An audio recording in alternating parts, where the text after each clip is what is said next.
बिस्मिल्लाहिर्रहमानिर्रहीम। अस्सलाम वालेकुम एवरीवन, कैसे हैं आप सब लोग। मीठी टिक्कियाँ तो आपने बहुत दफ़ा बनाई और खाई होंगी, लेकिन जो रेसिपी आज मैं आपके साथ शेयर करूँगी इस तरह से आपने पहले कभी नहीं बनाई होंगी। तो चलिए इस मज़ेदार सी रेसिपी को बनाना स्टार्ट करते हैं। तो मीठी टिक्कियों की डो बनाने के लिए यहाँ पर मैंने सबसे पहले 1.5 कप दूध लिया है। मैंने यहाँ पर नीम गर्म दूध लिया है। इसमें हम 1 कप चीनी डालेंगे और इसको अच्छी तरह से मिक्स कर लेंगे। नीम गर्म दूध इसलिए लिया है क्योंकि सर्दी का मौसम है और इससे आटे की डो अच्छी बनती है और जल्दी से सेट हो जाता है। इसके बाद मैंने यहाँ पर 2 कप गंदम का आटा लिया है। मीठी टिक्कियों की जो असल रेसिपी है, जैसे हमारी नानी या दादी के ज़माने से बनती चली आ रही हैं, उसमें गंदम का आटा ही इस्तेमाल होता है, क्योंकि सिर्फ मैदा और सूजी इस्तेमाल करने से उसका वो टेस्ट कभी भी नहीं आता जो कि मीठी टिक्कियों की ट्रेडिशनल रेसिपी का होता है। 1 कप मैंने यहाँ पर मैदा लिया है। आटे के साथ ही हम इसको भी छान लेंगे। और आधा कप मैंने यहाँ पर सूजी ली है। सूजी हम यहाँ पर इसलिए इस्तेमाल कर रहे हैं क्योंकि इससे टिक्कियाँ जो हैं वो बहुत नरम और खस्ता बनती हैं। साथ ही मैंने यहाँ पर कुछ ड्रॉप्स वनीला एसेंस के ऐड किए हैं। वनीला एसेंस इस्तेमाल करना ज़रूरी नहीं है, अगर आपके पास सब्ज़ इलायची का पाउडर है तो आप वो इस्तेमाल कर लें। आधा कप सफ़ेद तिल मैंने इसमें शामिल किए हैं और तकरीबन 3 से 4 खाने के चम्मच मैंने यहाँ पर देसी घी शामिल किया है। घी सॉलिड फॉर्म में था तो इसलिए मैंने इसको ऐसे चम्मच के साथ निकाल लिया। अगर इसको हम मेल्ट करें तो तकरीबन 3 से 4 खाने के चम्मच ही बनता है ये। तो अब हम आटे को घी के साथ अच्छी तरह से मिक्स कर लेंगे। मीठी टिक्कियाँ जब भी आपने बनानी हो ना तो उसमें सफ़ेद तिल ज़रूर इस्तेमाल करें, इससे इनका टेस्ट बहुत ही ज़्यादा अच्छा हो जाता है। आटे को घी के साथ मैंने अच्छी तरह से मिक्स कर लिया है। अब जो दूध हमने चीनी मिक्स करके रेडी किया था उसको हम थोड़ा थोड़ा इसमें डालते जाएंगे और इसकी एक डो तैयार कर लेंगे। अच्छा, एक बात मैं यहाँ पर बताती चलूँ कि मीठी टिक्कियाँ बनाने के लिए आपने डो को बहुत ज़्यादा नरम नहीं करना है। टिक्कियाँ बनाने के लिए हमें बिल्कुल वैसी डो चाहिए जैसी हम समोसा पट्टी बनाने के लिए रेडी करते हैं। डो हमारी बिल्कुल रेडी है, तो अब हम इसको 15 से 20 मिनट के लिए रेस्ट देंगे ताकि ये अच्छे से सेट हो जाए। डो को रखे हुए तकरीबन 20 से 25 मिनट हो चुके हैं, तो अब हम हाथों को थोड़ा सा ऑयल या घी लगा लेंगे और डो को अच्छी तरह से बिल्कुल ऐसे गूंद लेंगे जैसे हम आटा गूंदते हैं और इसका पेड़ा बना लेंगे। तो चलिए अब हम डो को बेल लेते हैं।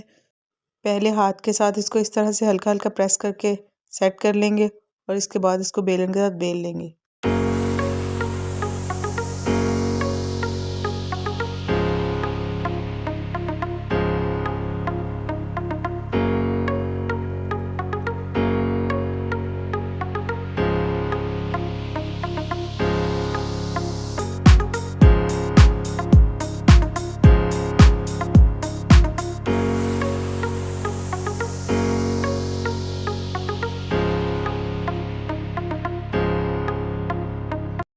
टिक्कियाँ मैंने यहाँ पर काट कर रेडी कर लिए हैं।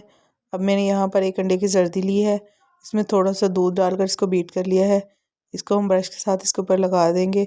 अब जो भी ड्राई फ्रूट आपके पास अवेलेबल हो उनको इस तरह से काट कर ऊपर लगा दें।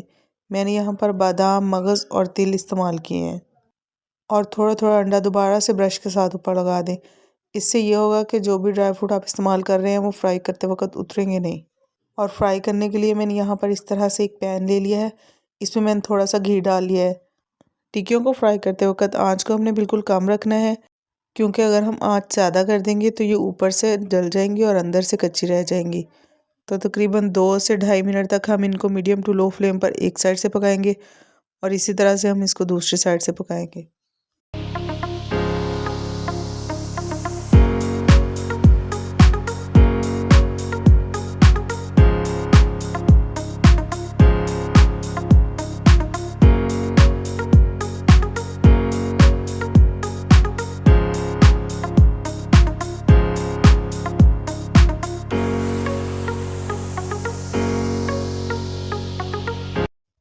तो जनाब, बहुत ही मज़ेदार सी हमारी मीठी टिक्कियाँ बिल्कुल तैयार हैं। सर्दी का मौसम है तो इस तरह की चीज़ें बहुत ही मज़े की लगती हैं। तो आप भी इस रेसिपी को अपने घर में ज़रूर ट्राई करें। आपको मेरी रेसिपीज़ कैसी लगती हैं मुझे ज़रूर बताइएगा, और आप मुझे किस जगह से और किस शहर से देख रही हैं ये भी ज़रूर मेंशन कीजिएगा। और कोई ऐसी रेसिपी जो आप चाहते हैं कि मैं आपके साथ शेयर करूं तो वो भी ज़रूर मेंशन कीजिएगा। वीडियो अच्छी लगे तो उसको लाइक और शेयर ज़रूर कर दिया करें। ये आपकी तरफ से अप्रिसिएशन होती है हमारे लिए। और अगर फर्स्ट टाइम चैनल को विज़िट कर रहे हैं तो चैनल को सब्सक्राइब ज़रूर कर लें और साथ ही साथ बेल आइकॉन को भी प्रेस कर दें ताकि आपको मेरी हर नई आने वाली वीडियो का नोटिफिकेशन मिल सके। जहाँ भी रहें खुश रहें। अल्लाह ताला आप सबकी ज़िंदगी में आसानियाँ पैदा करे। फिर मिलते हैं इंशाअल्लाह एक नई रेसिपी के साथ। तब तक के लिए अल्लाह हाफिज़। Bye bye.